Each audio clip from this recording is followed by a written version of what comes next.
And without further ado, as you like it.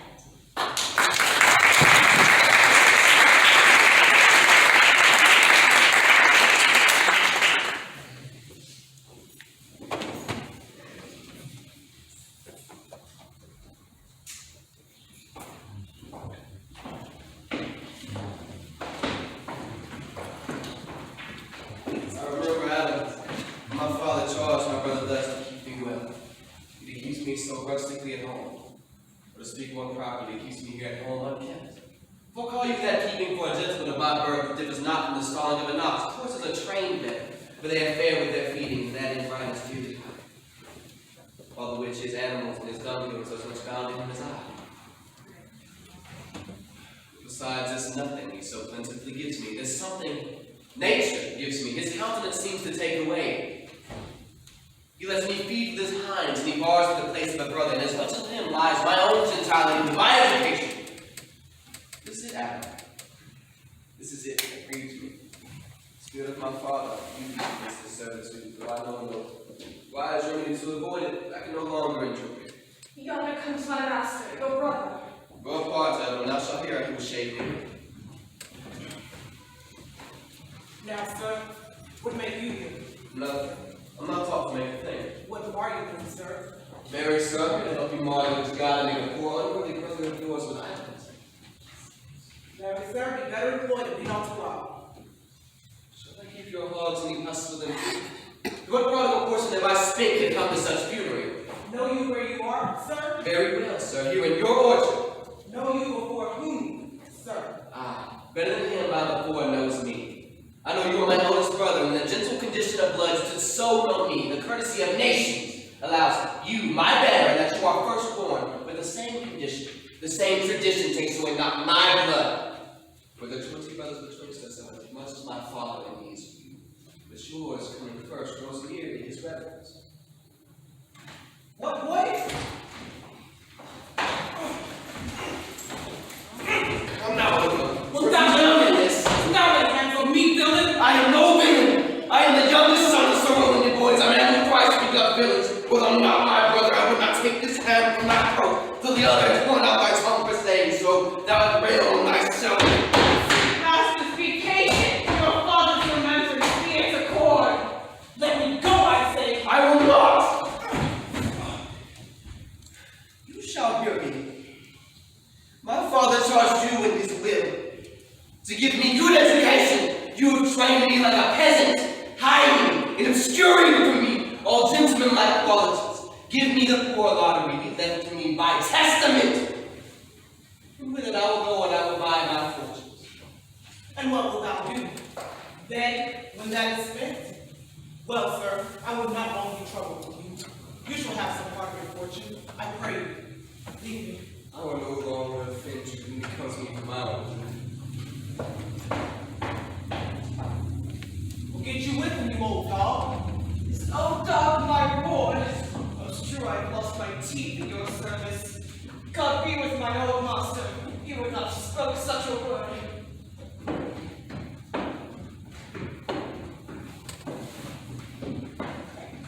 Is it even so? Begin you to grow upon me.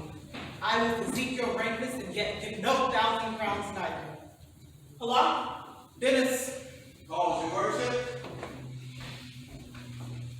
Was not Charles the Duke's Rosalind to speak with me? So please you, he is here at the door, and he can choose access to you. Follow him in. Twill be a good lady tomorrow, the rest of the news. Good morrow to your worship.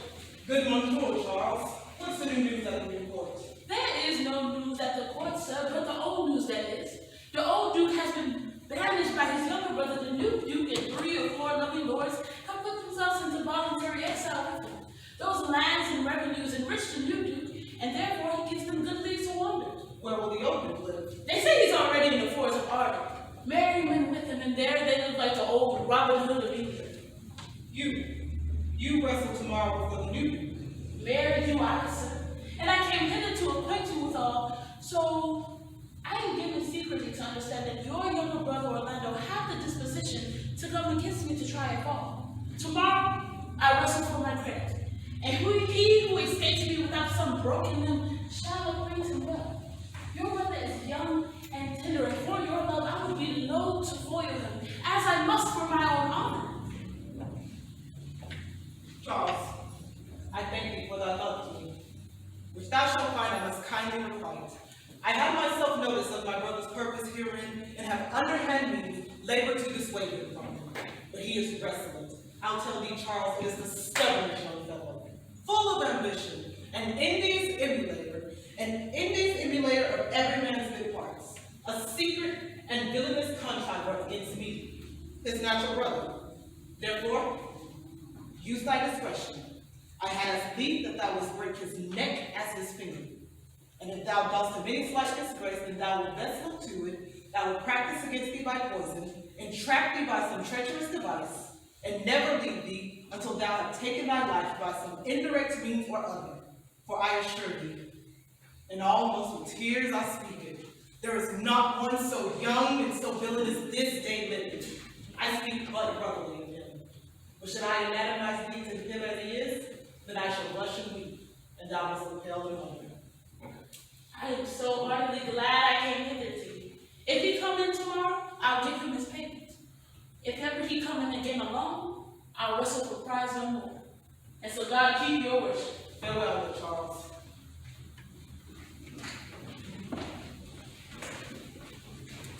Now will I stir this gangster. I hope that I shall see an end of him. For my soul, yet I know not why, hates nothing more than he. Yet he's gentle, never schooled but yet learned, full of noble device of all sorts enchantingly beloved, and indeed so much in the heart of the world, and of my own people is best known. But it shall not be so long. That wrestler will clear all. Nothing remains but that I can with the boy hidden. And with that, I'll go about.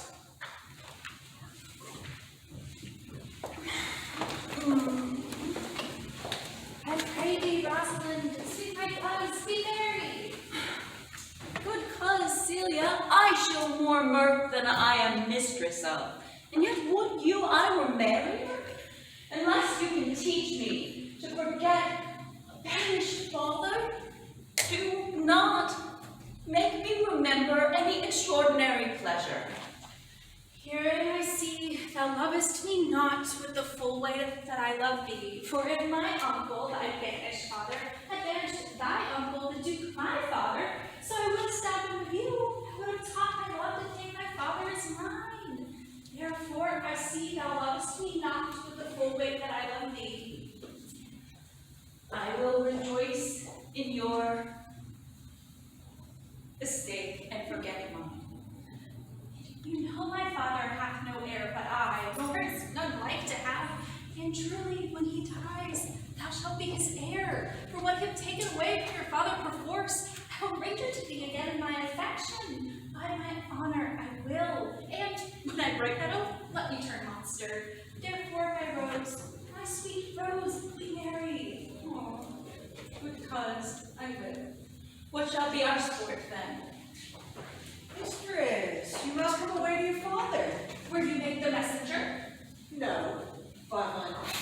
But I was quick to come for you. Well, how learned you that, oh fool? Of a certain knight who swore by his honor they were good pancakes and swore by his honor the mustard was not. Now I'll stand to it that the pancakes were not and the mustard was good. And yet was not the matter for sworn. And where prove you that in your great heap of knowledge? Aye, Mary, unmuzzle your wisdom. Stand you both forth now. Stroke your chins and swear by your beards that I am a knave. By our beards, if we have them, thou art. By my knavery, if I had it, then it were. But if you swear by that is not, then you are not forsworn. No more was the knight sweared by his honor, for he never had any. Or if he had, he had sworn it all away before ever he saw those pancakes or that mustard. Prithee, who said that thou needest? One that old Frederick, your father, loves. Oh, my father's love is enough for him. Enough. Speak no more, and we'll be looking for taxation one of these days. More pity that fools may not speak wisely of what wise men do foolishly. Thou sayest true, for what little wit that fools have was silence, but little foolery that wise men have makes great show. Ah, here comes Mr. LeBeau.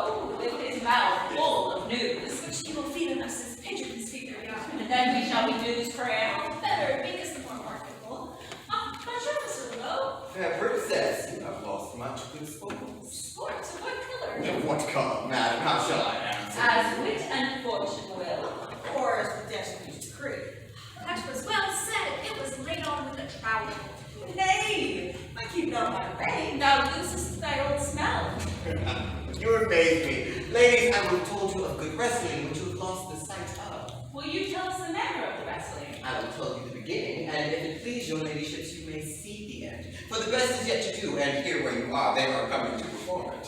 Well, the beginning, that is Dad and Mary. There comes an old man and his 3 sons. I can match this beginning with an old tale. 3 sons of excellent growth and presence. Oh, with bills on their necks, be it known unto all men by these presents. The eldest of the 3 wrestlers was Charles, the Duke's wrestler, in which Charles in a moment threw him and broke 3 of his ribs, so that there was little hope of life left in him, and so he took the 2nd, and so the 3rd, and yonder they lie, and the poor old man, their father, making such pitiful gall over them that all the beholders take his part with weeping. But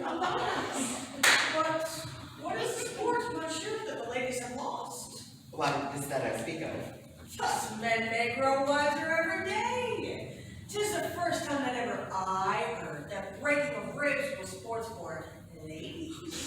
Lord, I promise thee. But is there any other who longs to hear this broken music in his sighs? Is there yet another who dotes upon this rib breaking? Shall we see the wrestling, cousin? You must, if you stay here, for here where you are, they are coming to perform it, and they are ready to perform it. Yonder sure they're coming. Let us stay and see it. Come on. Since the youth will not be entreated, it's of Terra and his fortress. Is he gone to man? Even he, man. How now, daughter and cousin? Art thou pertaining to see the wrestling? Aye, my liege. So please you give us leave.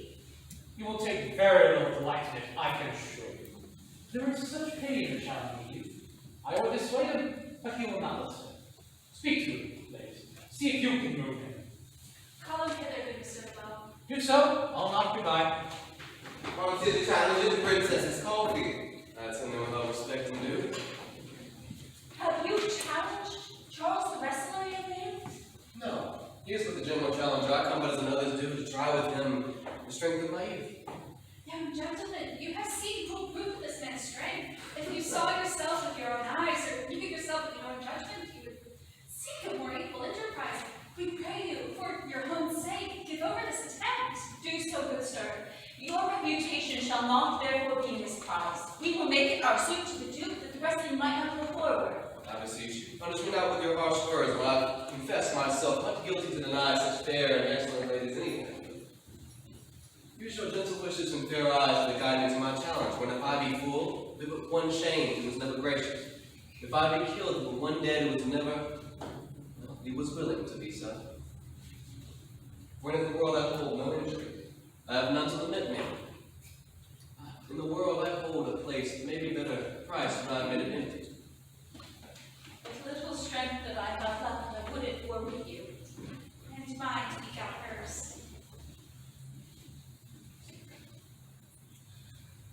Praise heaven, I be beseeching you. Your heart's desire to be with you. Fare thee well. Come, where's this young gallant that so desires to lie with his mother earth? Ready, sir. Mine is still nothing for my modest work. You shall try with one fall.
hast been father to some men else.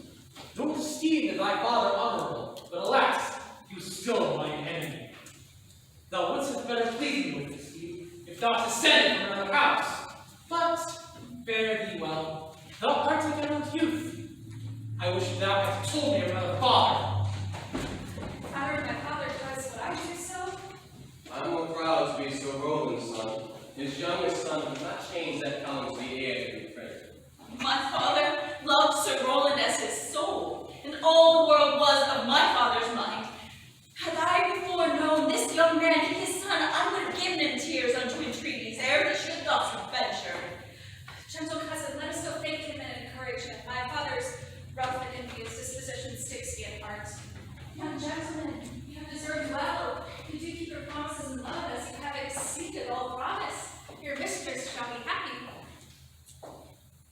Gentlemen,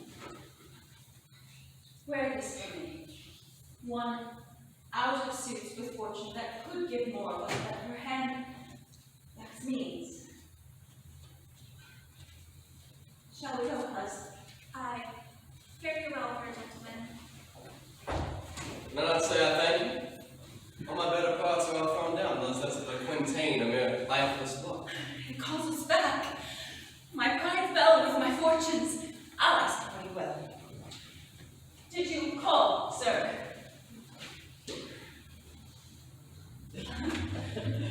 Sir, you have wrestled well, and overthrown more than your enemies.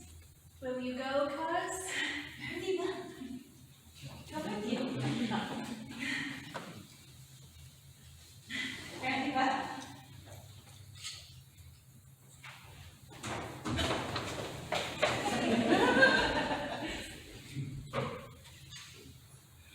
She urges for conference when I cannot speak to her. Well, then, thou art overthrown.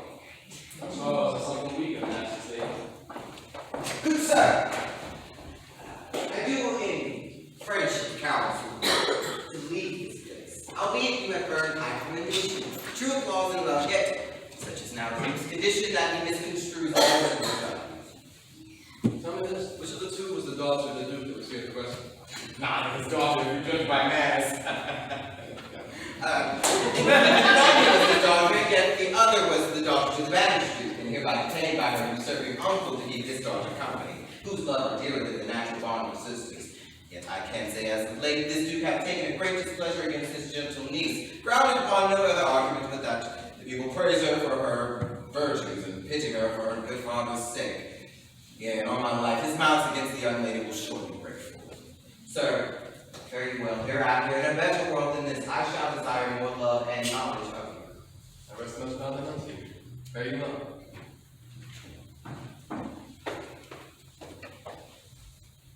Thus must I, from smoke to smother, from tyrant's duke to tyrant's brother, but heavenly Rosalind. My cousin, my Rosalind, Cupid have mercy, not a word. Not one throw at a dog. No, thy words are too precious to be thrown upon curs. But come, Rosalind, me, let me with reason. Then there were two cousins who were laid up. One who was lame with reason, and the other one mad without any. But is all this for your father? No, some of it is for my child's father. Oh, how full of briars is this working day world! They are but burrs thrown upon you in holiday foolery. We walk not in the trodden paths, our very petticoats will catch them. I could throw those burrs off my coat, but these burrs, they are in my heart. Hymn them away? I would if I could cry hem and have him. Come, wrestle with thine It affections. takes the part of a better wrestler than myself. But turning these jests out of favor, is it possible in such a sudden that you fallen in so strong a liking of old Sir Roland's youngest son? The Duke, my father, loved his father dearly. Don't that mean you must love him dearly? By that sort of chase, I should hate him dearly, for my father does. So, hate him not for my sake. Doth he not deserve well? Well, let me love him for that, and then you love him because I do. Look, here comes the Duke. With his eyes full of anger. Mistress, dispatch your son with safest haste and get thee from our court. Me? Uncle? You, cousin, if thou hast been found within 10 days' time, or so in 20 miles of this court, thou diest for it. I beseech your lord, let me the knowledge of my fault bear with me. If I do hold intelligence with myself, then never, dear uncle, so much in a thought on board did I offend your highness. Thus do all traitors. If their purgation only consists in words, they are as innocent as grace itself. Let it suffice thee that I trust thee not. If your mistrust cannot make me a traitor, tell me whereon the likelihood depends. Thou art thy father's daughter. There's enough. So was I when your highness took his dukedom. So was I when your highness banished him. Treason is not inherited, my lord, or if we do derive it from our friends, what's that to me? My father was no traitor, and good my liege. Mistake me not so much to think that my poverty is treacherous. Dear sovereign, please speak. Aye, Celia, we stay her for your sake, else for the father she'd be a law. I did not then entreat you to have her say. It was your own remorse and your pleasure. I was too young then to value her, but I know her now, and we are inseparable. She is too swift for thee, and her softness, her very silence, and her patience speak to the people, and they pity her. She robs thee of thy name, and thou wilt seem more bright and more virtuous when she is gone. Then open not thy lips to thy irreparable doom. She is banished. Well then, pronounce that sentence on me, my liege. I cannot live without her. You are a fool. You. Thou hast been found in this court, whereupon my honor, you will die. Rosalind, whither wilt thou go? Wilt thou change daughters? I charge that ye be not more grieved than I am. I am more flawed. Thou hast none. Knowest thou that the Duke hath banished me, his daughter? That he hath not. He hath not. Rosalind lacks in the love and teaches that thou and I in one. Shall we sunder? Shall we part, sweet girl? No. Let my father seek another heir. Therefore, devise with me where we may fly, what to bear, and to go. Say what thou canst. I will go along with thee. Whither shall we go? To my uncle before started. What a danger would it be to us to travel forth so far, maids as we are? Beauty provoketh thieves sooner than gold. I will put myself in poor mean attire and with upper smirch my hair, and you shall do the same, so that I will never stir assailants. Currie not better that I did put me in all suits like a man. I'll have a sword on my back and a boar spear in my hand, and lie here with woman's spears their will. We'll have a swashing and martial outside, as many other mannish cowards have that do outface it with their semblances. And what shall I call you when thou art a man? I'll have no worse a name than Jove's own page, therefore look you call me Ganymede. What would you be called, cubs? Something that hath reference to my state, no longer Celia, but Aliena. Oh, but what if we were to assuage to steal the clownish fool from your father's lord? Would he not be a comfort in our travels? He'll go along o'er the wide world with me. Leave me alone to woo him. Let us go gather our wealth and our jewels and devise the fittest time and safest way. For it ought to liberty and content and not banishment.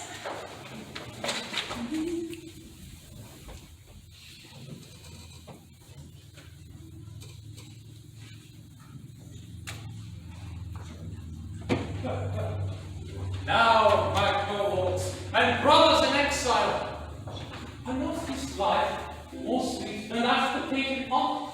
Are not these woods more secure than that of the envious court? Here feel we but the penalty of Adam, the seasons changing, and the winter's wind, which, when it bites and blows upon my body, I smile and say, this is no flattery, These are counsellors that feelingly persuade me what I am. Sweet are the uses of adversity, and in this, our life exempt from public hot finds tongues in trees, books in the running brooks, sermons in stones, and good in everything. I would not change it. Happy is your grace that can translate the stubbornness of fortune into so quiet and so sweet a style. Come, shall we kill us venison? Yet urges me that the poor, dappled fools, being native burghers of the native dwelling places, would rather have their round haunches roared. Indeed, my lord, and the melancholy Jaques grieves at that, and in that kind swears you do more usurp than doth your brother that hath banished you. Today, my lord Amiens and myself did steal behind him as a poor sequestered stag that from a hunter's aim hath taken a hurt did come to languish, and big round tears coursed one another down his innocent nose in piteous chase, and thus the hairy fool, much marked of the melancholy Jaques, who stood on the extremest verge of the swift brook, augmenting the stag with tears. What say, Jaques? Did you not moralize the spectacle? Oh yes, into 1,000 similes. First for his weeping into the needless stream, "Poor dear," quoth he, "thou makest a testament as worldlings do, giving thyself of more to that which had too much." Then being there alone, left and abandoned of his velvet friends, "'Tis right," quoth he, "thus misery doth part the flux of company." And on a careless herd full of the pasture jumps along by him, and never stays to greet him. I thought you pleased, you thought you fat and greasy citizens. 'Tis just the fashion, wherefore do you look upon that poor broken bankrupt there? Thus most infectively he pierceth through the body of the country city court. Yea, and of this our life swears we are mere usurpers, tyrants, and what's worse, to fright the animals, and kill them up in their assigned and native dwelling place. And do you in this contemplation? We did, my lord, weeping and commenting upon the sobbing deer. Show me the place. I want to consult him in his sullen fits, but then he is full of matter. I'll bring you to the straight.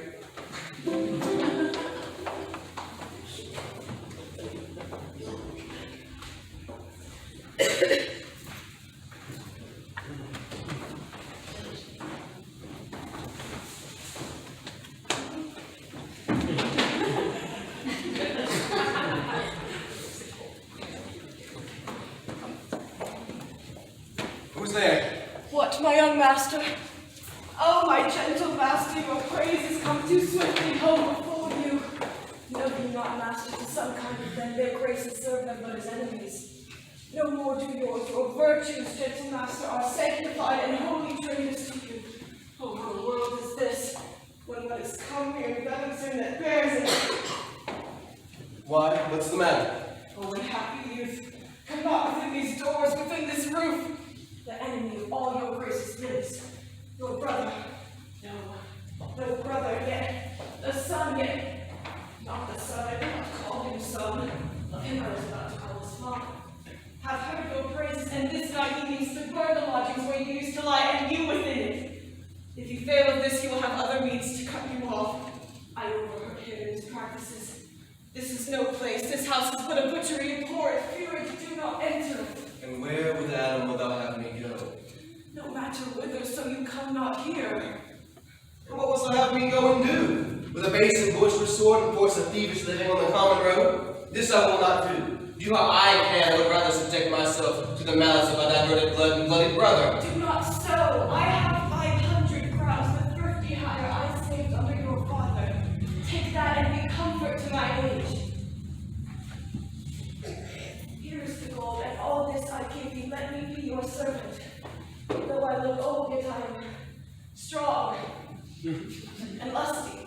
Let me go with you. I will do the service of the younger man in all your businesses and necessities. Oh, good old man, how well in thee appears when sweat for service and not for me. Come thy ways, and when thy youthful wages spent, we'll light upon some settled low content.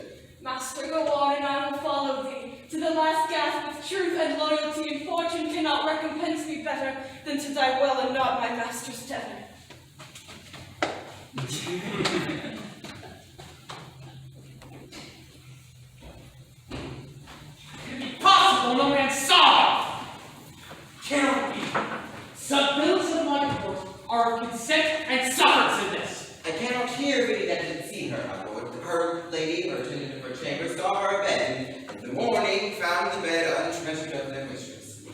to me. My lord, she is by. Also, the Royal crown and pencil off your grace was wont to laugh is also missing. Ah! This barrier, princess's gentle one.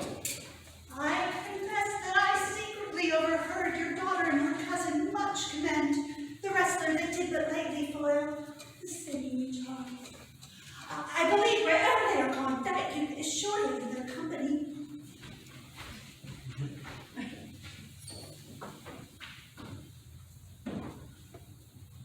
Fetch me his brother. Bring that count hither. If he be absent, bring his brother to me. Do as I say. Do this suddenly. And let no search nor inquisition fail to bring again these foolish runaways.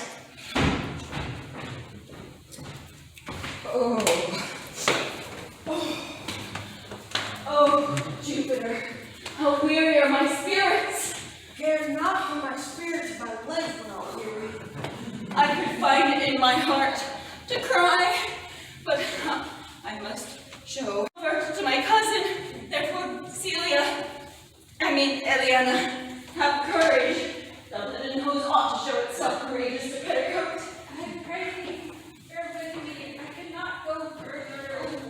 My lord, I had rather bear with me today, if I should bear no cross but did bear, for ignorant of bloody purse. Well, this is the first morning. Aye, now am I in Arden, the more fool I. When I was at home, I was in a better place, but travelers must be content. Be so good, Touchstone. Oh, but look here. A man in solemn self-talk. Oh, how I do love her. Oh, Phoebe, Phoebe, Phoebe. Oh, this shepherd, searching of thy wound, I have by hard adventure found mine own. And I mine. I remember when I was in love, I put my sword upon a stone and take that for coming a knight to James' smile. And I remember the kissing of her back there in the cowstones with Jack hands and milks. I remember the wooing of a police guard instead of her, from whom I took 2 cards and giving her them again, said with weeping tears, "Were these for my sake?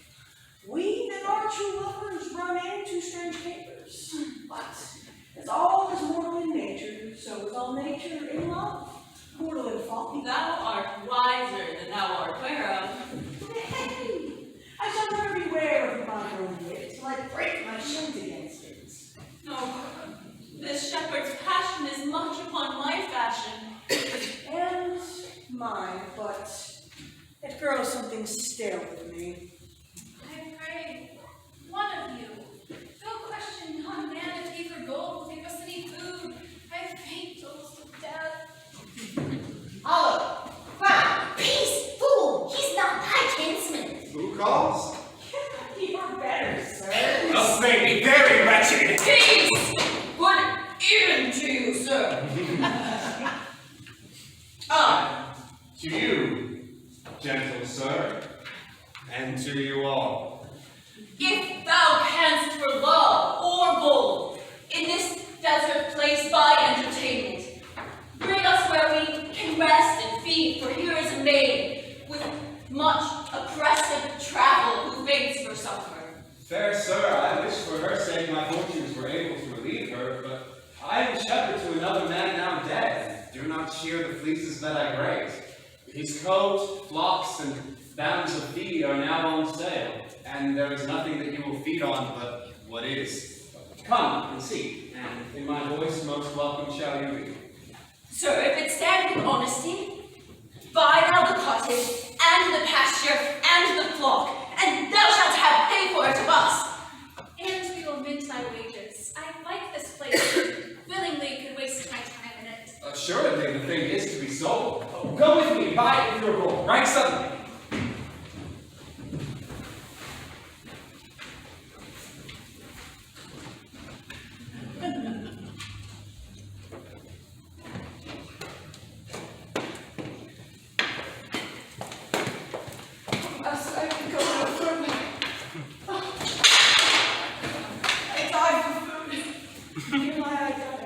of my grave. Farewell, kind master. Why, how, Adam, do live a little. If this forest or anything wild shall bring us food to thee, then I shall be food for it. If thou lookest cheerly, and I will be with thee quickly. Well said. Surely, good Adam.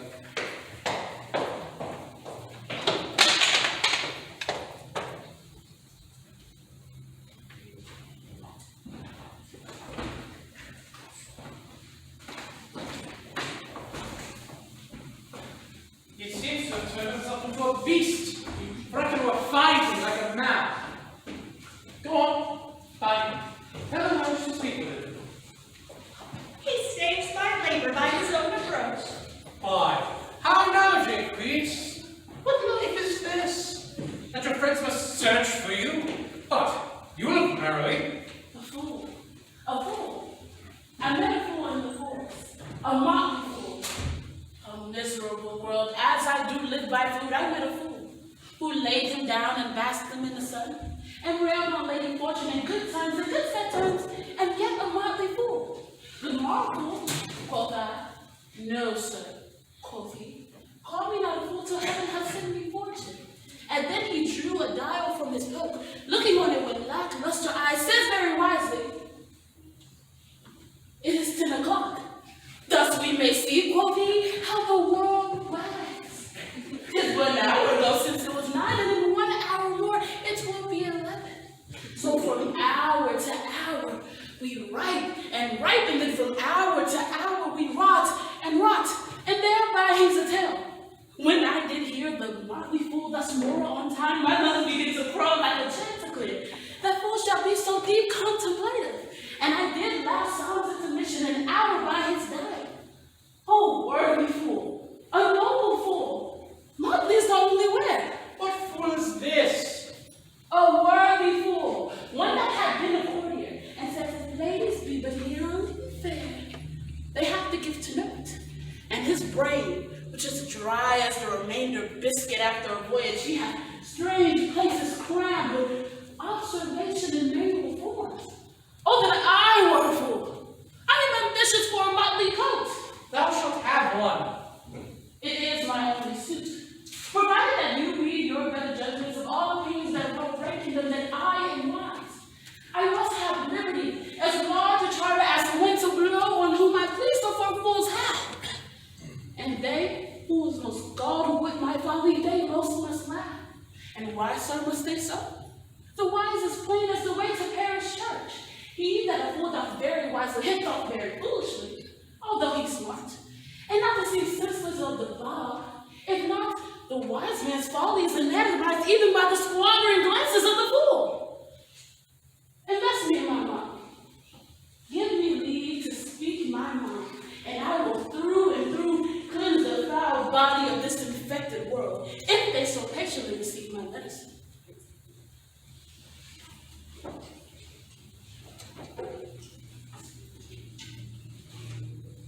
But who comes here?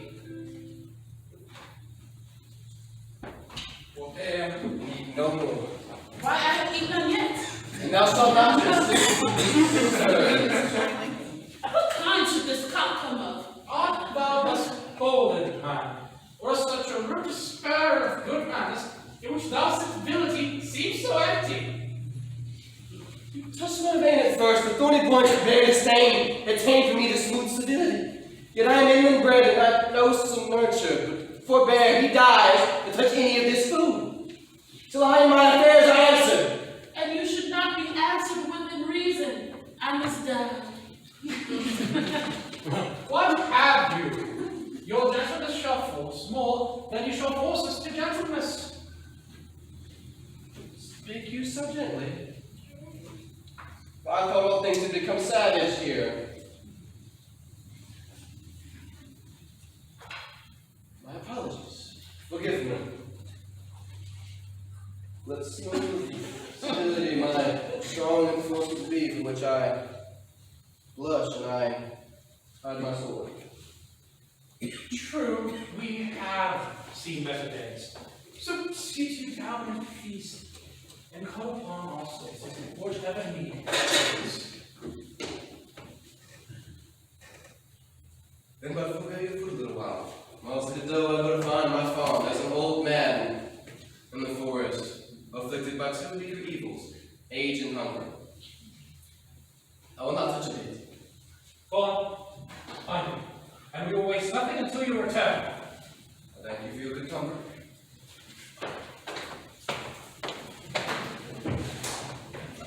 That seems we are all alone and happy. This wide and universal theatre presents such beautiful pageants and stories where we live in. All the world's a stage, and men and women merely players. They have their entrances and their exits, and in one man's life, he'll play many parts. His act begins in 7 ages. At first, the infant, mewling and puking in the nurse's arms. And then the schoolboy, with his satchel and shining green face, creeping like a snail unwillingly to school. And then the lover, sighing like a furnace with a woeful ballad made of his Mr. Cyber. And then the soldier, with strange oaths, bearded like a part, jealous and honor, sudden and quick and poor, seeking the bubble reputation even in the cannon's mouth. And then the justice, in fair round belly with good cape and lines, with eyes severe and beard of formal cut, full of wide saws and modern instances. And so he plays his part. The 6th stage shifts into slippered and lean pantomime, with spectacle on nose and pout inside. His youthful hold and world too wide for his shrunk shank, and his big manly voice turning into childish trouble pipes. Last scene of all, that ends this strange eventful history. In second childishness and mere oblivion, son's teeth, son's eyes, son's taste, son's everything. Hey, well enough. Set down your virtual letters and let it be. Thank you most for it. So happy. I scarce can speak to thank you for myself. Sit you down, kindness and Phoebe. I will not trouble you with your fortunes as of yet. Sing, good cousin. Play us some music.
I am the Duke that loved your father let me know all your verbal burdens. Go to my cave and tell me.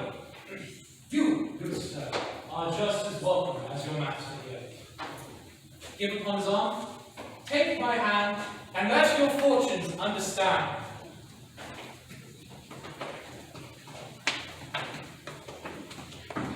More, I prithee more, stay and sing on. Nay, sir, I'll not sing another note. Yet it will make you melancholy, Monsieur Jaques. I think it. I can suck melancholy out of a song like a weasel sucks on eggs. Will you stay and sing on? Oh, my voice is ragged. Oh, I know I cannot please you. I do not desire you to please me. I do desire you to sing. Will you sing? More at your request than to please myself. Well, if ever I'll thank any man, I'll thank you. I'll leave with the song. Well, come. Under the greenwood tree, who loves to lie with me and share his merry note unto the sweet bird's throat. Come hither, come hither, come hither. Here shall he see no enemy but winter and rough weather. More, I prithee more.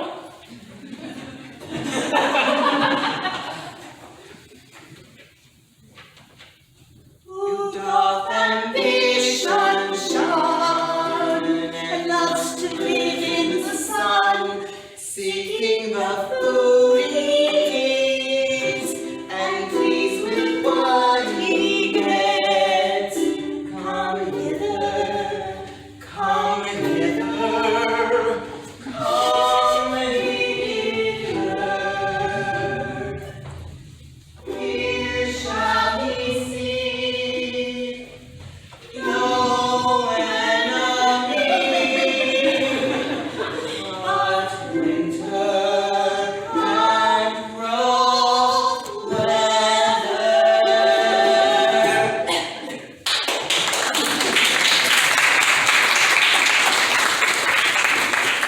Here's a note to the verse I made yesterday.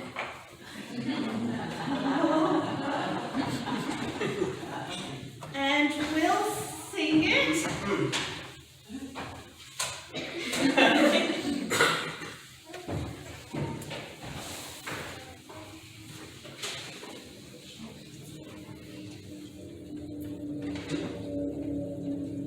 If it should come to pass that any man turn ass, Take please.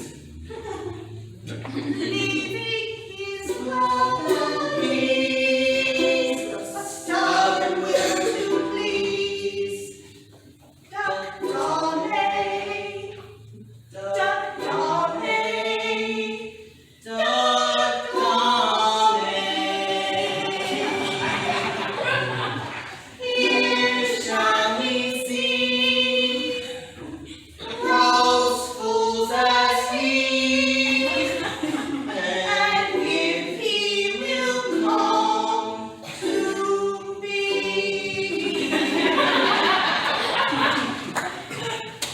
What's that Duck Donny? 'Tis a Greek implication to call fools into a circle. Are you yet not here with satisfaction? Please you be full for this song. I, for now, am tired and wit. Then let us along to the Duke then. Nay, I'll stay to know in my own cave to sleep, and if I cannot, I will rail any man who comes hither. Please. Oh, come on. Where are you going?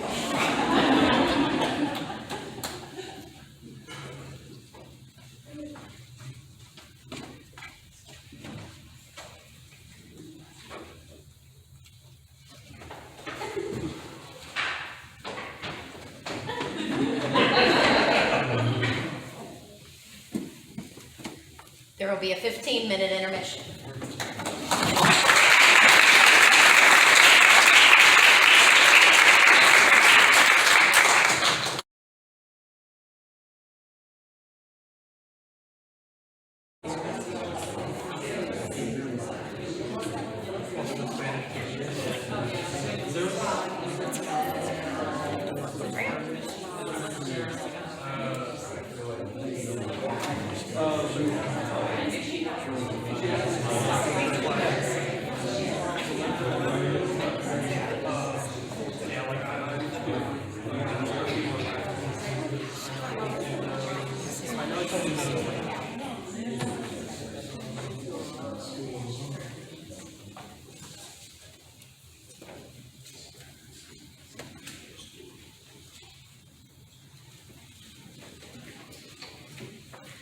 Take care, my birth, witness to my love. Thou, thrice crowned Queen of Night, survey from thy pale sphere above, so that every forest, every eye which this forest looks, shall see thy virtues. Run, run, Orlando, carve on every tree, fair, chaste, and expressive she. How like you this shepherd's life, Master Touchstone? Truly, shepherd. In respect itself, it is a life. But in respect that it is a shepherd's life, it is not. Now, in respect that it is in the fields, principally well. But in respect that it is not in the fields, it is very tedious. As it is a spare life with you, it fits my humor well. But as there's no more plenty in it, what gives my stomach? Have any philosophy, shepherd? No more so, but that I know the more one sings, the worse it easy is. That he that wants money, means, and content is without three good friends. That property of rain is to wet and fire to burn. That good pasture makes the fat sheep. And that a great cause of the night is the lack of the sun. And that he that hath learned no wit by nature nor art may complain of good breeding or comes of a very dull kindred. Such a one is a natural philosopher. Was that why the court, shepherd? No, truly. Then thou must be damned. Nay, I hope. Oh, truly. Thou art damned, like an ill-roasted egg. All on the side. For not being in court, your reason. Why, if thou was ever in court, then thou never saw the manners. And if thou never saw the manners, then thy manners must be passed. And what is sin, and sin is damnation. Thou art an afraid shepherd. Not a whit, Touchstone. Those that are good manners at the court are as ridiculous in the country as the behavior of the country is most lawful at the court. You told me you should not at the court, that you kiss your hands. That courtesy would be uncleanly if there were shepherds. Instincts, briefly. Come instincts. Why, we are still handling our ewes and their fellows, are greasy. Why, do not the hand of a courtier sweats? And it's not the grease of a mutton as wholesome as the sweat of a man. Besides, our hands are hard. Your lips will feel that the sooner. Sure, and more sounder instincts as they come. And they're often tarred over with the surgery of our sheep. And would you have us kiss tar? The courtier's hands are perfumed with civet. Oh, shallow man. Thou art burns me in comparison of a good piece of passion meat. Burn of the wines and her pen. Civets is of a baser birth than toil. Is the very uncourtly forms of cats. And the instant shepherd. You have too courtly a wit for me. I will rest. Wilt thou rest down? God help thee, shallow man. God make incision in thee. Thou art wrong. Sir, I am a true laborer. I earn that I eat, get that I wear. Owe no man hate, envy no man's happiness. Glad of other men's good, content with my harm. And the graves of my pride to see my ewes graze and my lambs suck. To bring the ewes and the rams together, and to offer get your congregations, but to get your career of compilation cattle, to be bought, to a bellwether, and to betray a sheep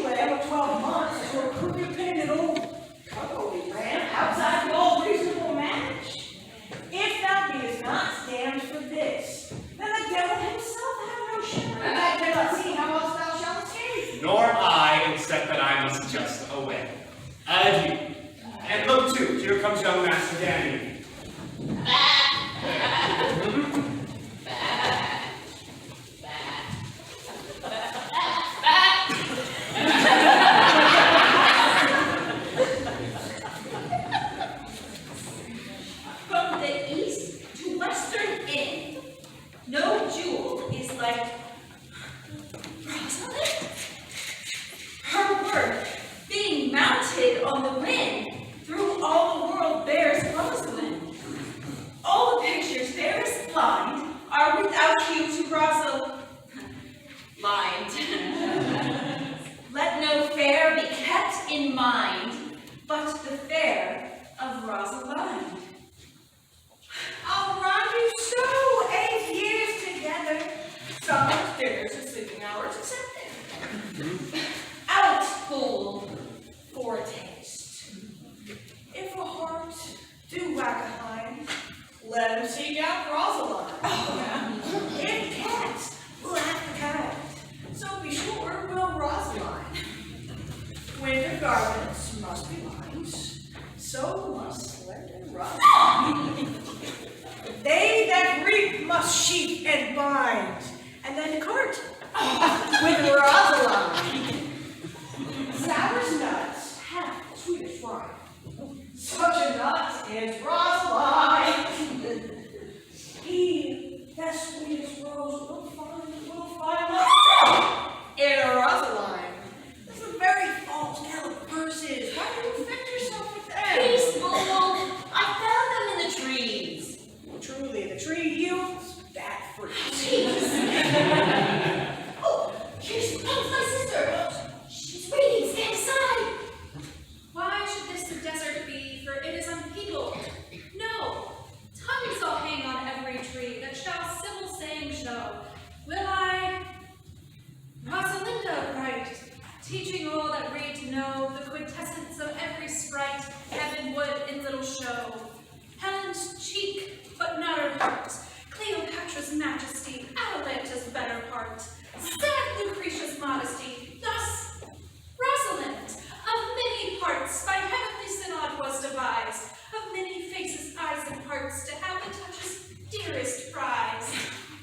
Oh, most gentle pulpiter, what tedious homily of love have you wearied your parishioners withal, and never cried, have patience, dear people. Come now, background clown, go off a little. I shall make an honorable retreat, not with bag and baggage, yet with scrip and scrimmage. Didst thou hear these verses? Aye, and I heard them all and more too, for some of them had more feet in them than the verses could bear. Well, the feet might bear the verses. Aye, but the feet were lame and could not carry themselves without the verse, and therefore they stood lamely in the verse. And didst thou not wonder how thy name was hanged and carved in all of these trees? It was 7 of the 9 days out of the wonder, for look you here what I found. In palm trees, pine trees, cypress. I was never so rhymed. No, but trow, who hath done this? It is a man. And a chain that you once wore around his neck? Change your color, cousin. Really, who is it? Oh, it is as easy as rents to meet as mountains may be removed by earthquakes. Nay, but who is it? Oh, wonderful, wonderful, and most wonderful, wonderful, and yet again, wonderful. And after that, out of all would be. I really tell you it is uncourt. Let now, that I may drink thy tidings. It is young Orlando, who tripped up the rest of their heels in your heart all in one fell swoop. Orlando? Oh! Alas, the day! What shall I do with my doublet and hose? What did I do when I lost him? How looked he? Did he ask for me? Wherein went he? What makes him here? Oh! We shall not see him again! And what didst thou when thou lost him? Tell me, answer me in one word. You must be born me your hand was mouth first. There's a word for too great at the sage's size to say A and no to all these particulars. It's more than to answer in a catechism. But doth he know that I am in this forest, and in man's apparel? Looks he as freshly as he did the day he wrestled. It is as easy to count dust to mites as to resolve the propositions of a lover. But come, take a taste of my finding him and relish it. I found him under a tree like a dropped acorn. Oh, though it may be well called Jove's tree when it drops forth such fruit. Give me audience, good madam. Proceed. He was laying there like a knight. Oh, on the ground? Oh, what a pity to see. Though it well becomes the ground. Cry, how much thy tongue it curves and sees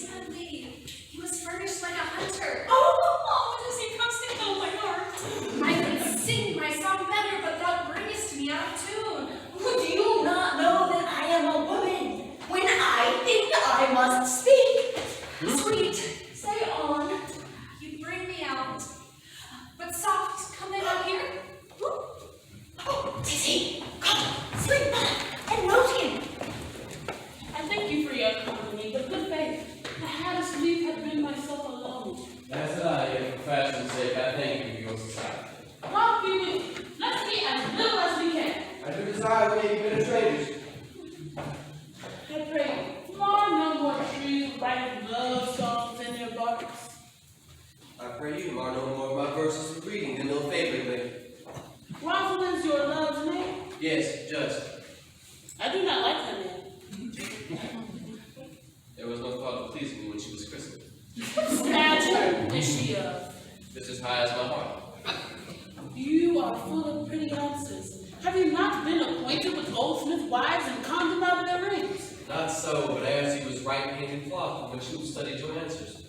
You have a nimble wit. I think it was made of Adeline's heels. Will you sit with me? And together we will bar our mistress the world and all our misery. I wish I had no other breather than myself, and my no most faults. Your worst fault is to be in love. Tis a fault I will not change, for your many virtues are grown weary of me. By my troth, I was seeking the fool when I found him. Look what's in the brook, and you shall see him. I shall seek my own figure. Which I see to be either a fool or a sucker. I'll tarry no longer.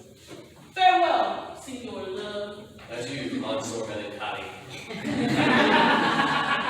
I will play the saucy lackey with him, and I'll speak to him like a knave. Didst thou hear, Forester? Very well, what would you? What o'clock is it? You'd ask me what time of day it is? There's no clock in the forest. Well, then there is no true lover in the forest, else sighing every minute and groaning every hour would detect the lazy foot of time as well as clock. Why not the swift of the time as that does proper? By no means, sir. Time travels in diverse places with diverse persons. Where dwell you? With this shepherdess here, my sister, on the skirts of the forest. Are you native of this place? As the rabbit you see dwell where she is kindled. Your accent is something finer than one can purchase, and so remove the dwelling. I have been told so of many. Of course, though, I have an old religious uncle who taught me to speak, one who knew courtship too well. In his younger years, he was an inland man, and at court he fell in love. I have heard him read many lectures against love, and I thank God I am not a woman to be touched with so many giddy offenses as he had generally taxed them with sex. What were the principal evils he charged to women? There were none principal. They were all alike as halfpence are, each one seeming monstrous, till his fellow bolt came to match it. Recount some of them. No, will not cast my physic upon those that are sick. There is a man haunts the forest, one who abuses our young trees by carving Rosalind in their barks, who hangs odes upon hawthorns and elegies and brambles, all forsooth deifying the name of Rosalind. If I could meet that fancy monger, I would give him some good counsel, for he seems to have the quotidian of love upon him. I am that he that is so love-shaped. You have none of my uncle's marks upon you. He taught me to know a man in love by Who were his his marks? look. They were a lean cheek, which you have not, and dark-circled eyes, which you have not, and then an unquestionable spirit, which you have not. And then his hose would be unbuttoned, his bonnet unbanded, and his shoe untied, and his sleeve unbuttoned, and his beard would be disheveled, but you have no such.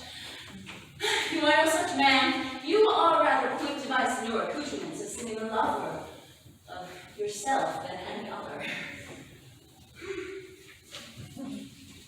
Fair youth, I would if I could make you believe that I love. Let me believe it. You may as well make her that you love believe it. Which I warned you, she is apt to do things like that she does. That is one of the lies in which women still give the lie to their conscience. But, forsooth, are you he that hangs the verses in the trees wherein Rosalind is so admired? Yes, I am the he, the poor unfortunate he. Well, are you so in love as your verses speak? Neither rhyme nor reason can express how much. Well, love is merely madness, and I profess curing it by counsel. Have you cured me so? I.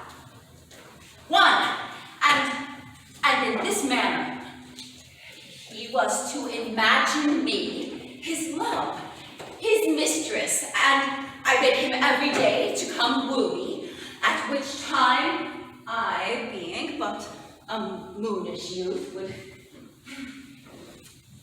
be effeminate, changeable, would grieve, would long for him, and then loathe him, and then weep for him, and then forswear him, and then entertain him, and then spit at him, that I drave my suitor from his mad humor of love into a living humor of madness, which was to forswear the full stream of the world and to live in a nook merely monastic. And thus I cured him. I would not be cured. Well, I would but cure you if you would call me Rosalind and come to my home every day and woo me. By the faith of my love, I will. Where will you? I will show you where I live, and you will come with me, and by the way, you can tell me where you live. Will you go? With all my heart, Phoebe.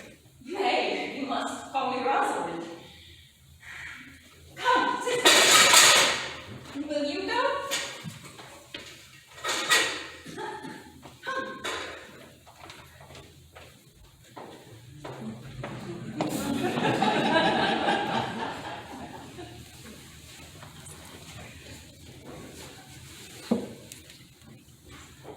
Not seen him since? Sir, this cannot be. Look to it. Find out thy brother, whereso it is, for you dead or living within this 12-month, or seek no more, a living in our territory. Oh, that your highness knew my heart in this. I've never loved my brother in my life. More villain thou. Thy lands and all things what seizure do we seize into our hands. Go on, find him, get thee on.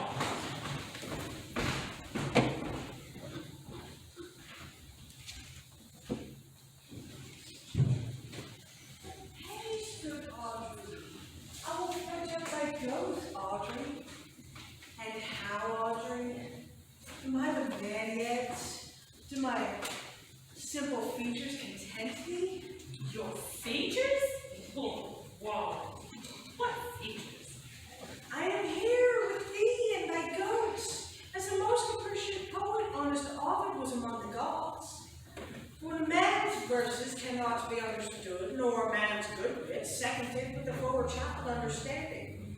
It strikes a man more dead than a great reckoning in a little room. Truly, I would that gods had made thee poetical.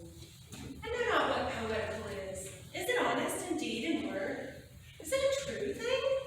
No, truly, for the truest poets are the most fame, and lovers are given to poetry, and what is sport in poetry may be said as lovers do their fame.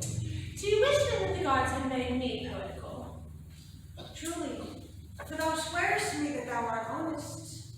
Now, if thou were a poet, I might have some hope that thou did fame. Would you not have me honest? Truly, and to cast away honesty upon a foul slut is to put good meat in an unclean dish. I am not a slut. Though I thank God I am foul. Well, praise be to the gods for thy foulness. Sluttishness may come hereafter, but be it as it may be, I will marry thee. And to that extent, I have met the vicar of the next village who had promised to meet us and couple us. Oh, well, the gods give us joy. Come, sweet Audrey, we must be married or we must live in pottery.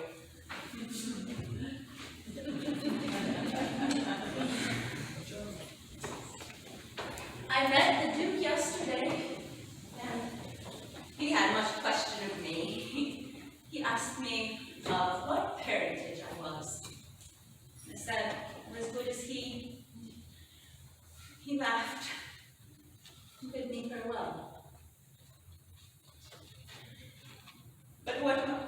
not we of fathers, when there is such a man as Orlando?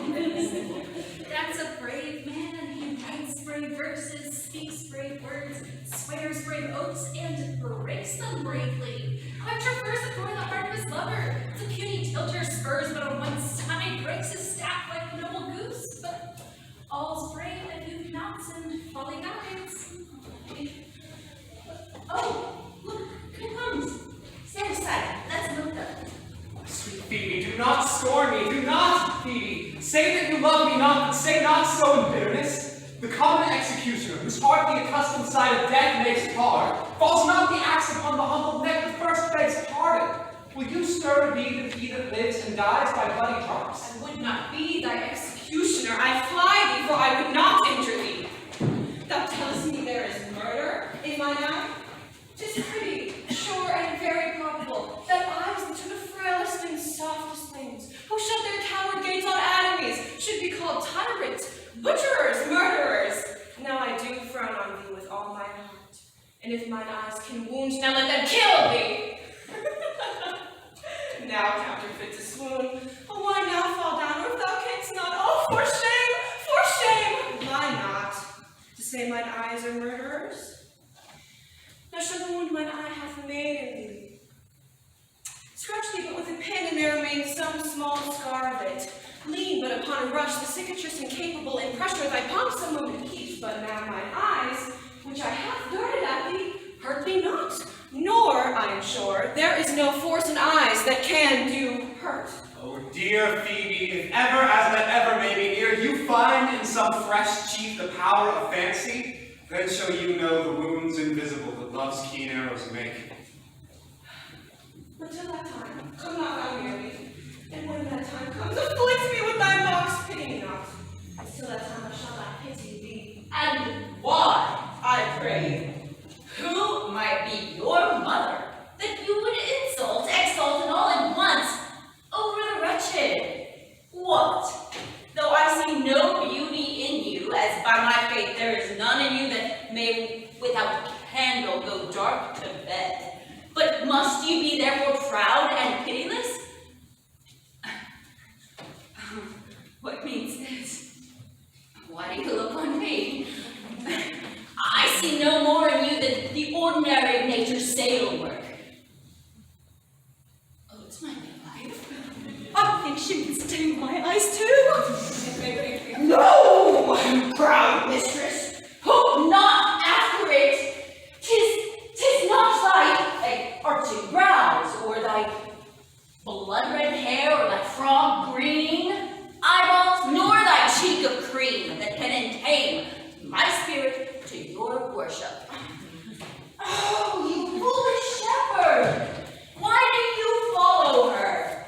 You are 1,000 times a properer man than she a woman. 'Tis such fools as you that makes the world full of ill-favored children. And out of you, she sees herself more proper than any of her lineaments can show her. But know yourself, mistress. Pray heaven and thank God for a good man fasting. For, I must tell you, friendly, and in your ear, sell when you can. You are not her own markets. Rather beg mercy. Love him. Take his offer. Foul is most foul when being foul to be a scoffer. Take her to thee, shepherd. Fairly well. Sweet youth, I pray you, chide a year together. I'd rather hear you chide than this man woo. Oh! He has fallen in love with your foulness. Oh, and she will fall in love with my anger, and if it be so, as fast as she answers me with frowning looks, I will sauce her with bitter words. Why do you look you upon me so? No ill will, I dare you. I pray you, do not fall in love with me. I am falser than vows made in wine. And besides, I like you not. shall we go? Oh, shepherd! Lie her hard. Come, sister, who shepherdess, be not so proud. Though all the world can see, there is none so abused in sight as he. Come, to our flocks.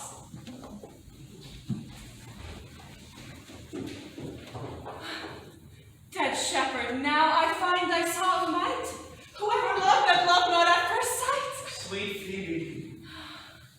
Sweet Phoebe? What sayest thou, Silvius? Sweet Phoebe, pity. Why, I'm sorry for thee, gentle Silvius. Wherever sorrow is, relief would be. If you do sorrow at my grief and love, by giving love, your sorrow and my grief were both exterminate. Thou hast my love. Set not favor thee. I would have you. Why, that were covetousness. Silvius, the time was that I hated thee. And yet it is not that I bear thee love, but since thou canst talk of love so well, thy company which erst was irksome to me, I will adore. And I will employ thee too, but look for no further recompense than thine own gladness that thou art employed. So holy and so perfect is my love, and I in such a poverty of grace, that I shall think it the most plenteous crop to glean the broken ears after the man that the main harvest reaps. Loose now and then a scattered smile, that I will live upon. Notice now the youth that spoke to me erewhile. I have met him oft, and he hath bought the cottage within the bounds that the old carver was his master of. Think not I love him, though I ask for him. 'Tis but a peevish boy. And yet he talks well. But what care I for words? Yet words do well when he that speaks them pleases those that hear. 'Tis a pretty youth. Not very pretty. But sure, he's proud, and yet his pride becomes him. He'll make a proper man. The best thing in him is his complexion, and faster than his tongue did make offense, his eye did heal it up. He's not tall, but for his years he's tall. His leg is but so-so, and yet 'tis well. There was a pretty redness in his lip, a little riper and more lusty red than that mixed in his cheek. 'Twas just the difference between the constant red and mingled damask.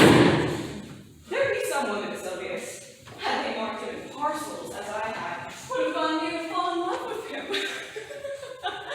Oh, but for my part, I love him not, nor hate him not. Yet I have more cause to hate him than to love him. For what had he to do to try to have me? He said mine hair was blood and mine eyes fraud. And now I am remembered scorned at me. I marvel why I answer not again. But that's all well. Omittance is no quittance. I'll write to him a very taunting letter. Thou shalt bear it. Was thou Silvius? Phoebe, with all my heart. I'll write it to him straight. With matters in my head and in my heart, I'll be bitter with him and pass him short. Go with me, Silvius.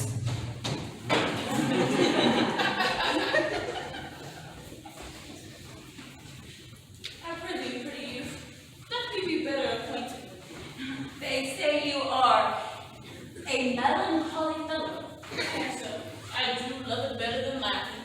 But those that are an eternity of either, there are abominable fellows that do betray themselves to every modern censure, worse than drunkards. Why, 'tis good to be sad and say nothing.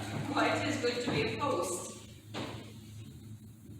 I have neither the scholar's melancholy, which is emulation, nor the musicians, which is fantastical, nor the lawyers, which is politic, nor the soldiers, which is ambitious, nor the lady, which is nice, nor the lovers, which is all of these.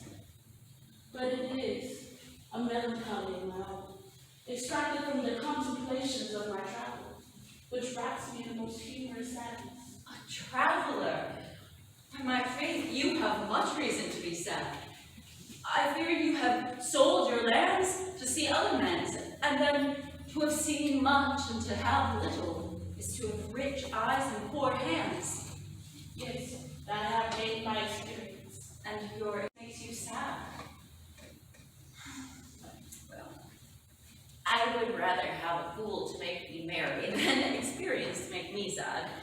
And to travel for it too. Good day and happiness, dear Rosalind. Nay, I think it. God be with you. Farewell, farewell. Good Monsieur Melancholy. And you talk in blank verse.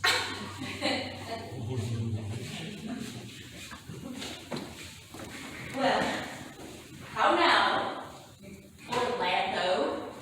Where have you been all this while? You a lover? You give me such another turn, never come in my sight more. Rosalind, I come up with an hour of my promise. Break an hour's promise in love? He that takes but a minute and divides it into 1,000 parts, and then breaks but a part of the minute in the affairs of love, it may well be said of him that Cupid hath clapped him o'er the shoulder. But I will warrant him heart whole. Pardon me, dear Rosalind. It pleases him to call you so, but he does have a Rosalind of a better leer than you. Come, woo me, for now I am in a holiday humor, and I like enough to consent. What would you, and I were your very, very Rosalind? I would have kissed before I spoke. Nay, you were better speak first, than when you were grappled for lack of matter, you might take the occasion to kiss. Then if the kiss be denied, or a frown might kill me. By this hand, it will not kill Flavia. Come, I will be your Rosalind, no more coming on disposition. Ask me what you will, I will grant it. Then love me. Yes, faith will I. Fridays and Saturdays and all. What would you? I would have you. Are you not good? I hope so. Then, can one desire too much of a good thing? Come, sister, you shall play the priest and marry us. Give me your hand, Aliena. What do you say, sister? I pray thee, marry us. I cannot say the words. Well, you just must say, will you, Orlando? Go to. Will you, Orlando, have to marry this Rosalind? I would. I but when? Why, as soon as she can marry us. Well, then you must say, I take thee, Rosalind, for what? I take thee, Rosalind, for what? And I do take you, Orlando, for husband. There's a girl goes before the priest, as women are wont to run before their actions. That's the well, they're winning.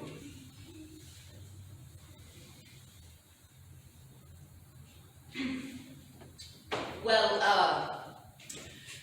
once you have possessed her, how long would you have her? Why, forever and a day. Oh, say the day without the other. No, Orlando. Men are April when they woo, and then they December when they wed. Maids are May when they are maids, but the sky changes when they are wives.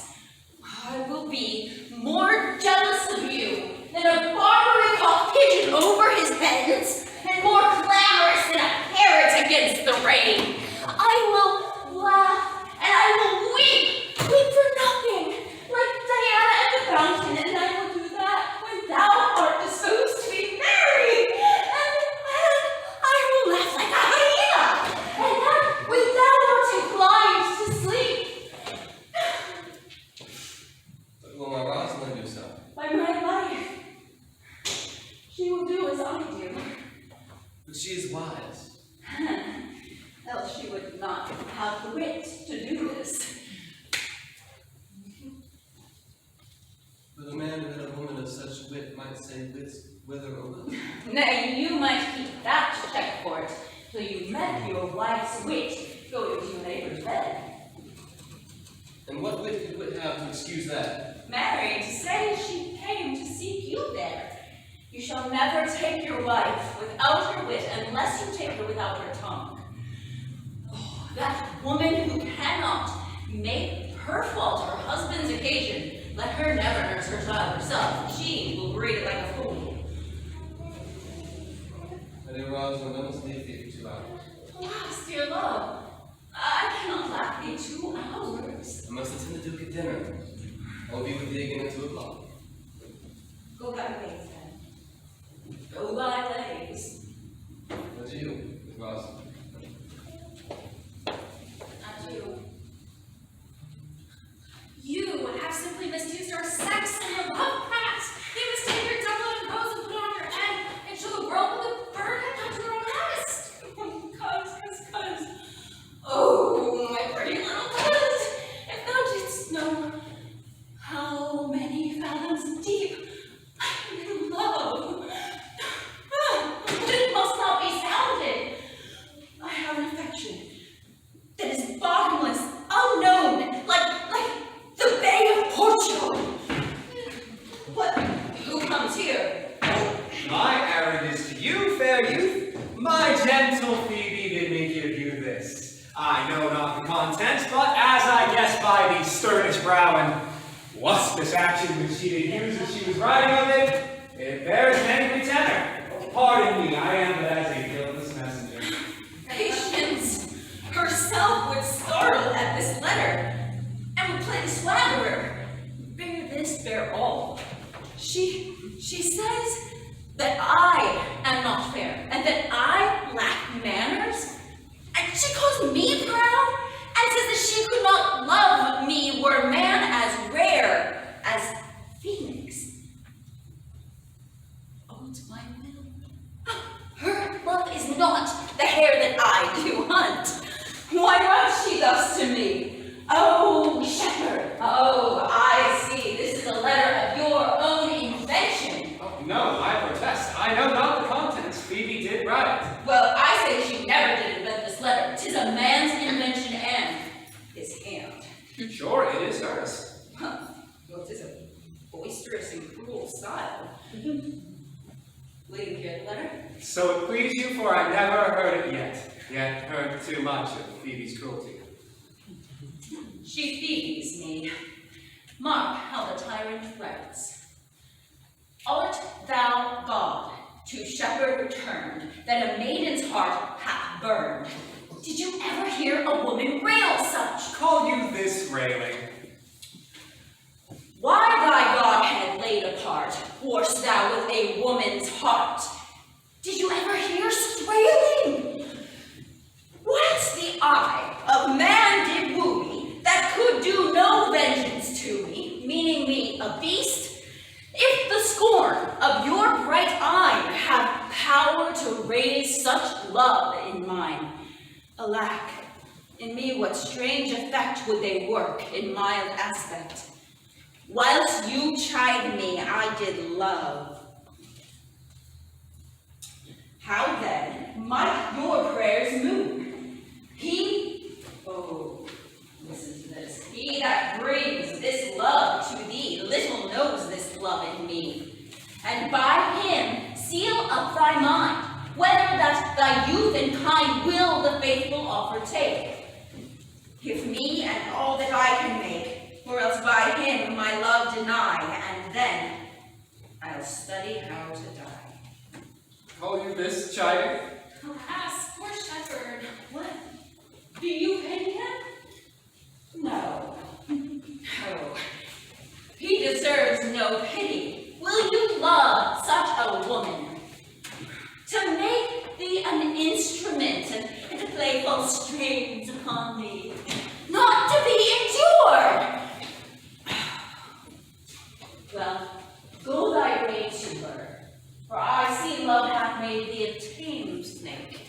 But tell her this, that I will not love her, and that I do entreat her to love me, and if she will not, then I will never have her unless thou entreats for her. No, go thy way, hence without a word.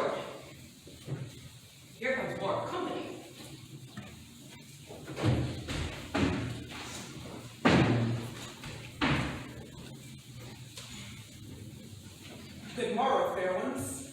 Pray with you know, where in the purlieus of this forest stands the sheep coat fenced about the palm trees? West of this place, down by the neighbor bottom, the ranks of osiers left on your right hand brings you there, but the house doth keep itself. There's none within. That an eye may profit by a tongue, then should I know you by description. Such garments in such years. The boy is fair of female favor, and bestows himself like a right sister. Are not you the owner of the house I did inquire for? Being asked, it's not to boast to say that we are. Orlando doth commend him to you both, and to the shepherd youth Rosalind he sends this bloody napkin. Are you he? I am. What must we mean by this? Some of my shame, if you will know of me, and how and why and where that handkerchief was stained. I pray you tell it. When last the young Orlando parted from you, he left a promise to return again within an hour, and pacing through the forest, chewing the food of sweet and bitter fancy, he cast his eye aside, and lo what befell. A wretched, ragged man, overgrown with hair, lay sleeping on his back. About his neck, a green and gilded snake had wreathed itself, who with her head nimble in threats did approach the opening of his mouth. But suddenly, seeing Orlando, it unlinked itself, and with indented glides did slip away into a bush, under which bush's shade a lioness, with udders all drawn dry, lay couching, head on ground with cat-like watch. For 'tis the royal disposition to prey on nothing that doth seem its dead. Orlando did approach the man, and saw it was his brother, his elder brother. Oh, I have heard him speak of that same brother. He did render him the most unnatural of all men. For well he might so do, but I know he was unnatural. But to Orlando, did he leave him their food for the soft and hungry lions? Twice did he turn his back in purpose so, but kindness, nobler ever than revenge, and nature, stronger than this just occasion, caused him to give battle to the lioness, who quickly fell before him. In returning from miserable slumber, I awakened. Are you that brother? Was you he that he rescued? Was you that did so oft contrive to kill him? 'Twas I, but 'tis not I do not shame to tell what I am, since my conversion so sweetly tastes, being the thing that I am. But to the bloody napkin.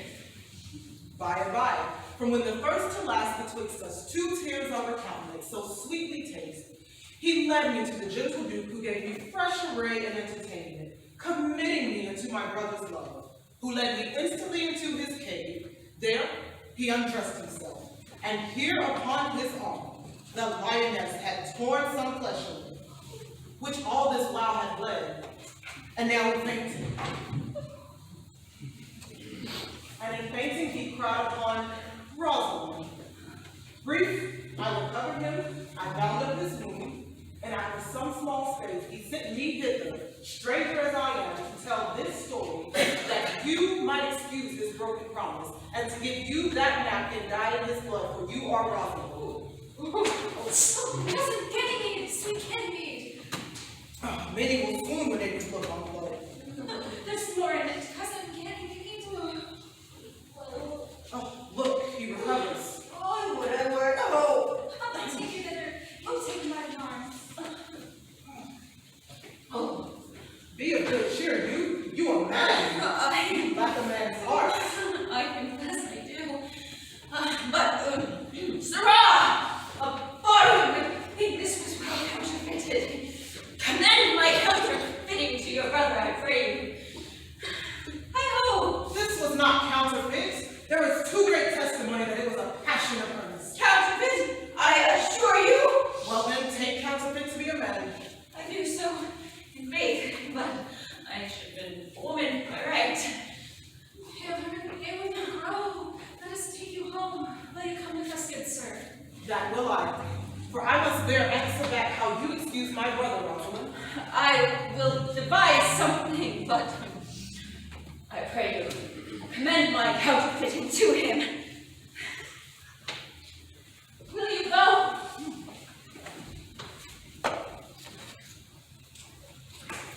You will find a time to wed, Audrey.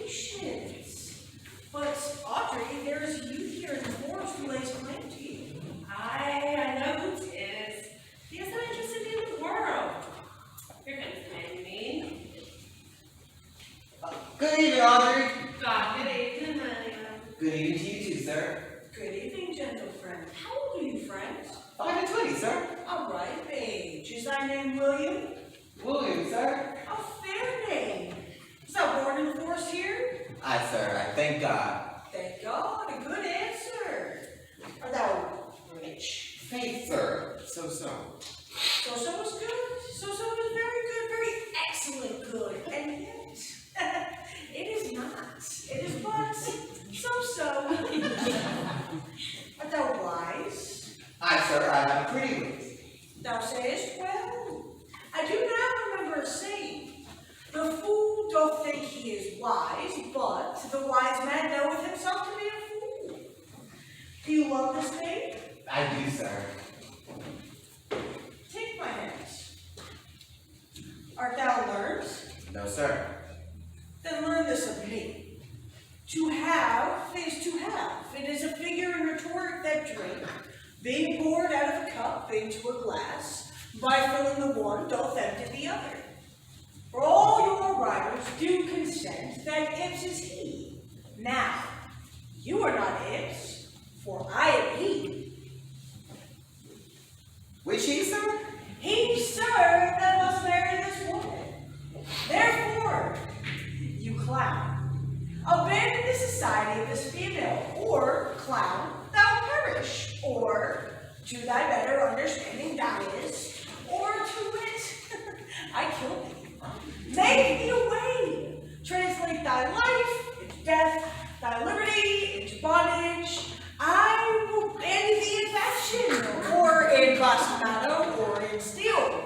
I will overrun thee with policy. I will kill thee 150 ways. Therefore, tremble and depart. Dig it, William. Come away, Audrey.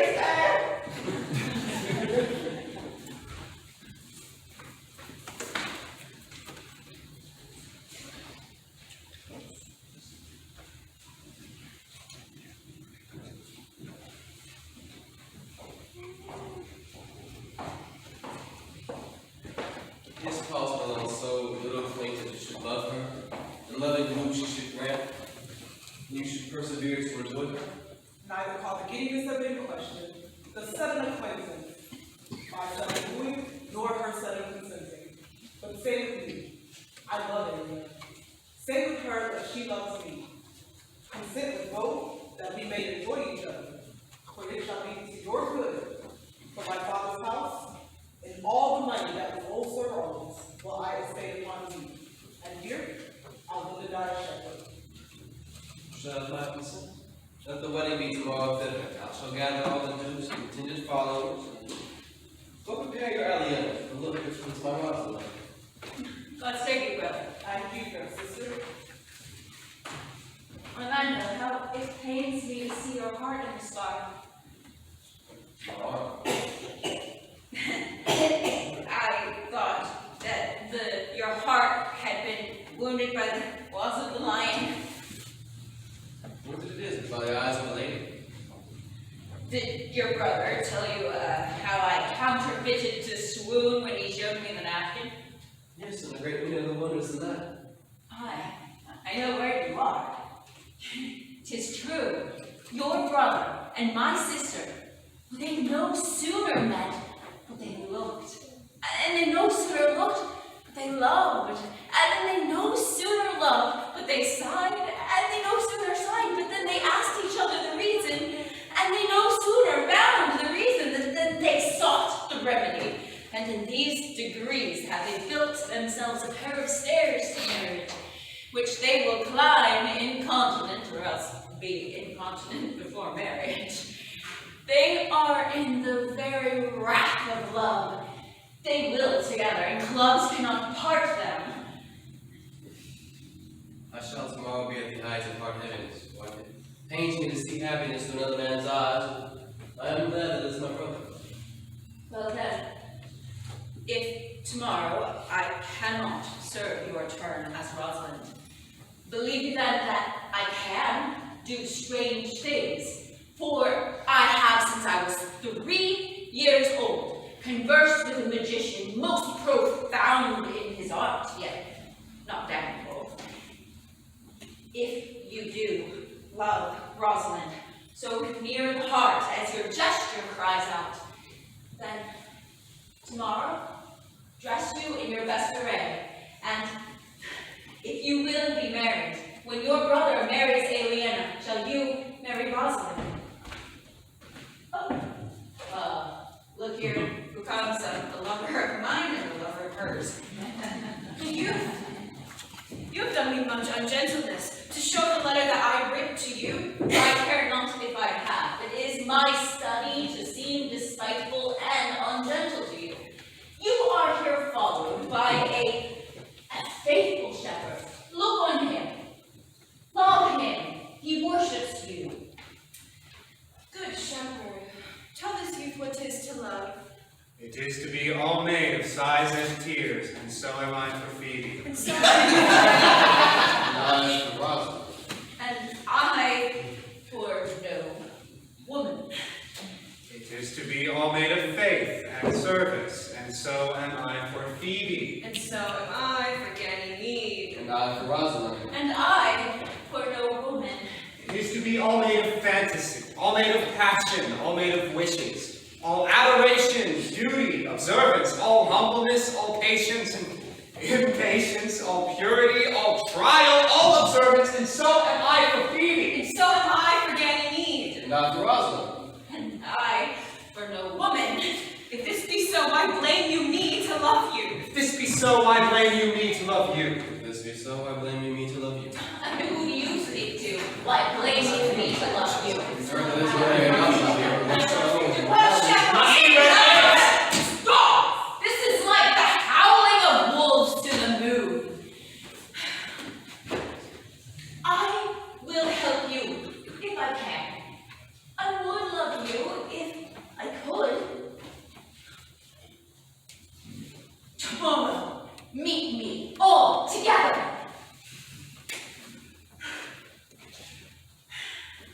I will marry you if ever I marry a woman, and tomorrow I will be married. And I will satisfy you if ever I satisfy man, and you will be married tomorrow. And I will content you.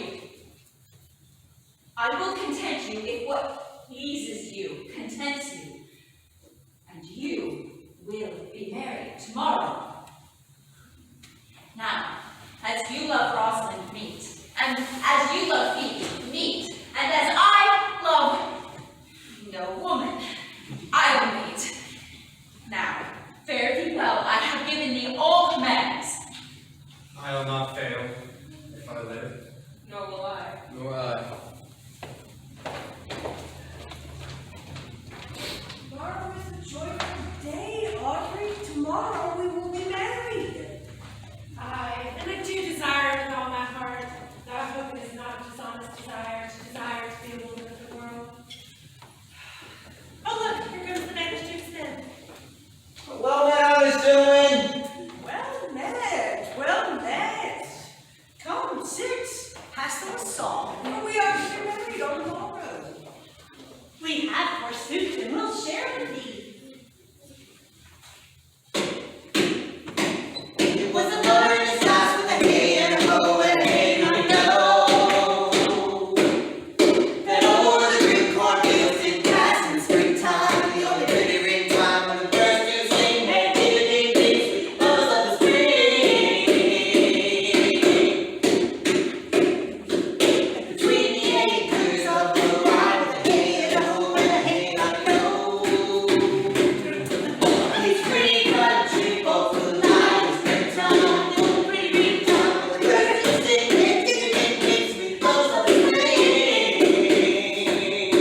Dost thou believe, Fernando, that the boy can do all that he hath promised?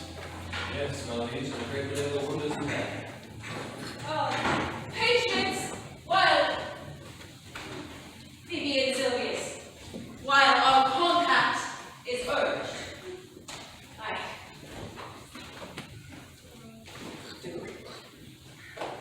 You have promised that if I bring in your Rosalind, you will bestow her on Orlando here. That would I, and I kingdoms to give with her. And you have said that you will receive her when I bring her. That would I, for our kingdom's king. And you have said that you will marry me if I be willing. That will I. Should I die the hour after? And if you do refuse me, then you will give yourself to this faithful shepherd. So is the bargain. And you have said that you will receive Phoebe if she do refuse me and if she be willing. Those who have her and death were both one thing. I have promised to make all these things even. Now, keep you your word, O Duke, to give your daughter, and you yours, Orlando, to receive his daughter.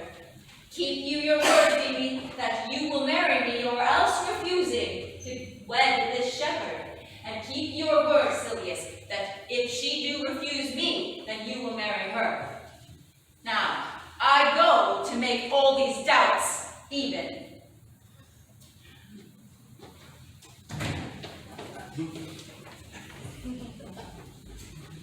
I do see in this young shepherd boy some lively touches of my daughter's favor. My lord, methought he was a brother to your daughter, yet he is forest born and claims to be taught the workings of the court from a magician in the woods. There is sure another flood towards, and these couples are coming into the ark. Here comes a pair of very strange beasts, and all tongues call fools. Salutations and greetings to you. And my lord, you're welcome. This is the motley-minded gentleman I have so often met in the forest. He has been a warrior, he swears. If any man doubt that, let him put me to my purgation. I have trod a measure. I have flattered a lady.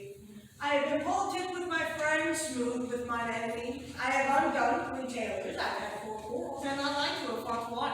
How's that taken up? Faith, we met and found the quarrel to be upon 7 cause. Oh, 7 cause. Good, my lord, like this fellow. I like him very well. God wields you, sir, and I desire the likes of you. We press in here among the rest of the country coupleters to swear and to forswear what's marriage binds and blood breaks. A poor virgin, sir, a very ill-favored thing, sir, but mine own. A poor humor of mine, sir, to take that which no other man would. Rich honesty dwells like a miser in a poor house. Your pearl in your foul oyster. My faith! He is very swift and centennious. According to the fool's bolt and such other toxic diseases. Is not this a rare fellow, my lord? He isn't good at anything and yet a fool. He sneaks like the stalking-horse, and under the guise, he shoots his wit. Then is there mirth in heaven when earthly things may even atone together. Good Duke, receive thy daughter. Hymen brought her hither, so thou mightst join her hand with his, whose heart within his bosom is. My faith, you are my daughter! My faith, you are Rosalind. If sight and shape be true. Oh, my love. Adieu. If you be not my father, I'll have no other father but you. I'll have no husband but you if you be not he, nor ne'er wed woman if you be not she. Ah, dear niece, welcome. Thou art welcome to me. Even so, daughter, in no less degree. Peace! I bar confusion. Let us make true these strange events, so that true love may hold content. You and you no cross shall part, You and you are heart and heart. You to him you must accord, or have a woman to your lord. You and you are sure together, as the winter brings foul weather.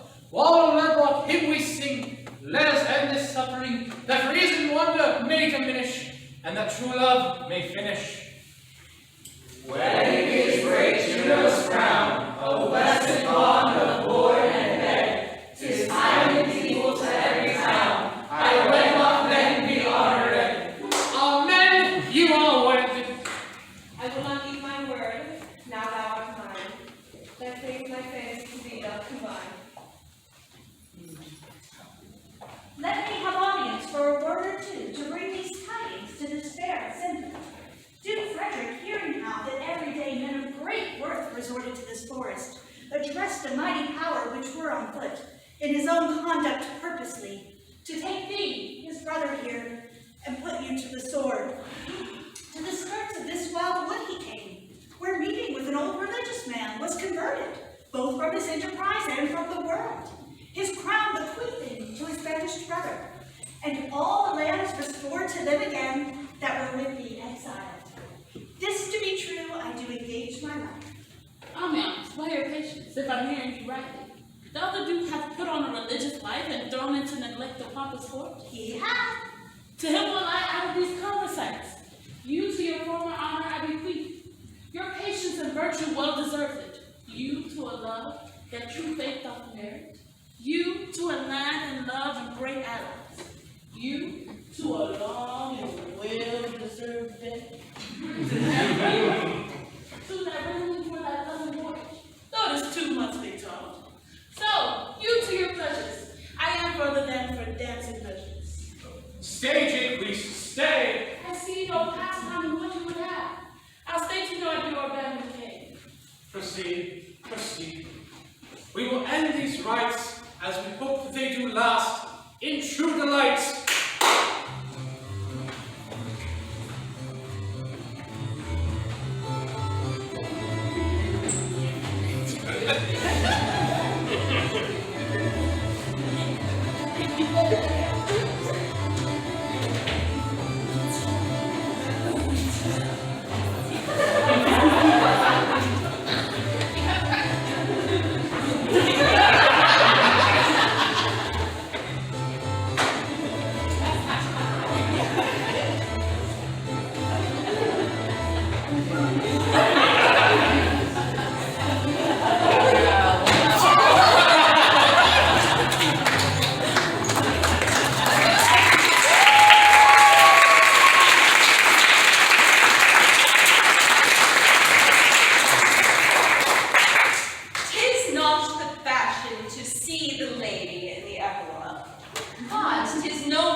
My way is to conjure you, and I will begin with the lady.